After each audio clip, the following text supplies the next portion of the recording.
जय हिंद विद्यार्थी मित्रांनो, आपलं स्वागत आहे आपलं यूट्यूब चॅनल समर्थ अकॅडमी ओडूर सातारा. मित्रो, आज आपण या व्हिडिओमध्ये बघणार आहे करंट अफेअरचे काही महत्त्वपूर्ण प्रश्न.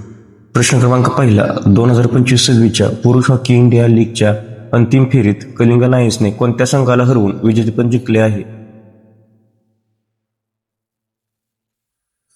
याचे उत्तर आहे पर्याय क्रमांक सी, रांची रॉयल्स.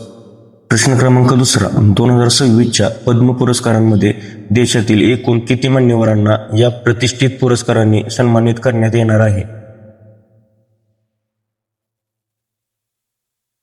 याचे उत्तर आहे पर्याय क्रमांक बी, 45. प्रश्न क्रमांक तिसरा, 2026 मध्ये अशोक चक्र हा सर्वोच्च संसदेतील वीरता पुरस्कार यांना मिळाला आहे. याचे उत्तर आहे पर्याय क्रमांक सी, शुभांशु शुक्ला. प्रश्न क्रमांक चौथा, 77व्या प्रजासत्ताक दिनानिमित्त महाराष्ट्र राज्याने कशाच्या आधारित चित्ररथ सादर केला आहे? याचे उत्तर आहे पर्याय क्रमांक सी, गणेश उत्सव. प्रश्न क्रमांक पाचवा, लाला लजपत राय यांची जयंती केव्हा साजरी करण्यात येते? याचे उत्तर आहे पर्याय क्रमांक ए, 28 जानेवारी.